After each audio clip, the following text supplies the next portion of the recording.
ہمارے تقریری مقابلہ کی اگلی مقررہ ہیں مشا Saif Ullah, class 9 Denali school سترہ۔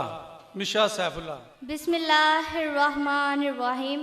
السلام علیکم جناب صدر، آج مجھے اس بزم خیال اڑائی کے لیے بلایا گیا اور اظہار خیال کرنے کا موقع دیا گیا تاکہ میں فلسطین پر ہونے والے ظلم و ستم کو بیان کر سکوں۔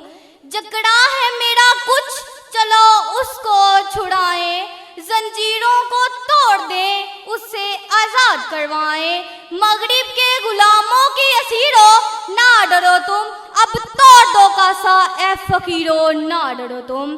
جناب صدر، کہاں سے لاؤں وہ لوگ جو ظلم و ستم اور انسانی حقوق کی پامالی بیان کریں؟ دل خون کے آنسو رو رہی دیکھ کر ماں کے ہاتھوں میں بچوں کے ٹکڑے ہیں، بچوں کے سامنے ماں کو دفنایا جا رہا ہے۔ بتائیے یہ کیسا انصاف ہے؟ نہ جانے کتنے بچوں کے سر سے ان کے باپ کا سایہ اٹھایا جا رہا ہے، نہ جانے کتنے بچوں کو ان کی تعلیم سے جدا کیا جا رہا ہے۔ لیکن جناب صدر، ان فلسطینی نوجوانوں کا صبر تو دیکھیے، دل خراش ماحول میں بھی صبر کا شکرانہ ادا کر رہے ہیں۔ وجہ برنگیے گلزار کہوں تو کیا ہو، کون ہے کتنا گنہگار کہوں تو کیا ہو۔ تم نے جو بات سڑے بس نہ سننا چاہیے، میں وہی بات سڑے دار کہوں تو کیا ہو۔ صدر علی وقار، ہمارا جوش و جذبہ تو شاید اسی دن پست ہو گیا تھا جس دن ایک فلسطینی بچی نے کہا کہ میں اللہ کے پاس جا کر سب کچھ بتاؤں گی۔ جس دن ایک فلسطینی بچی نے بھوک سے نڈھال ہو کر کہا کہ یا اللہ مجھ سے میری زندگی چھین لے تاکہ میں جنت میں کھانا کھا سکوں۔ صدر علی وقار، یہ الفاظ سنتے ہی میرا دل لرز اٹھا کہ ہم چاہتے ہوئے بھی اپنے فلسطینی بھائیوں بہنوں کی مدد کرنے سے قاصر ہیں، لیکن افسوس، ڈاڑا افسوس کہ ہماری امت مسلمہ کے حکمران آنکھیں بند کر کے بیٹھے ہیں اور اپنے ضمیر کو ابدی نیند سلا چکے ہیں۔ نہ ملا کی وہ عزا رہی، نہ غازوں جیسی شجاعت رہی، نہ مجاہد کا گرم شعلہ لہو رہا۔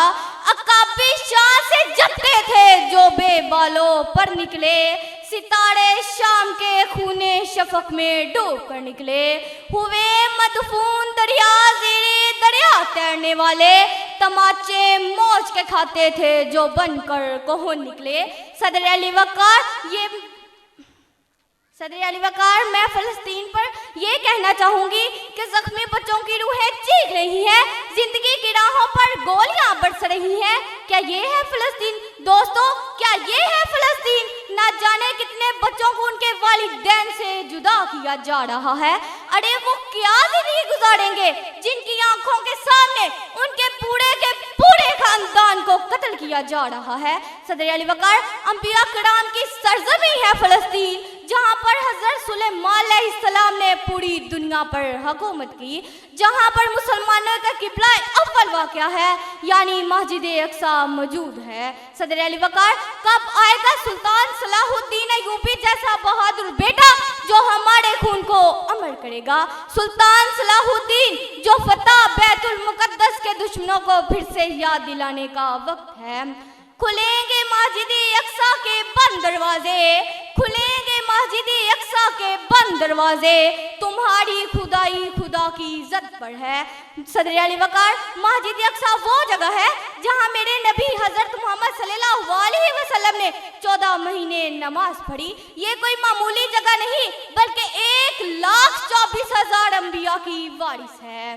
صدر علی وقار، اب وہ وقت آ چکا ہے کہ ہم فلسطین پر ہونے والے ظلم و ستم کا خاتمہ کر سکیں۔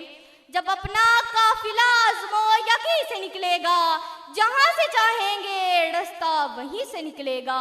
لباس غیر نہ ہوگا جب تن پہ اپنے، نہ پھر کوئی سانپ آستی سے نکلے گا۔ جو بانٹے گا عالم میں روشنی اپنی، مجھے یقین ہے وہ آفتاب اسی سرزمین سے نکلے گا۔ شکریہ۔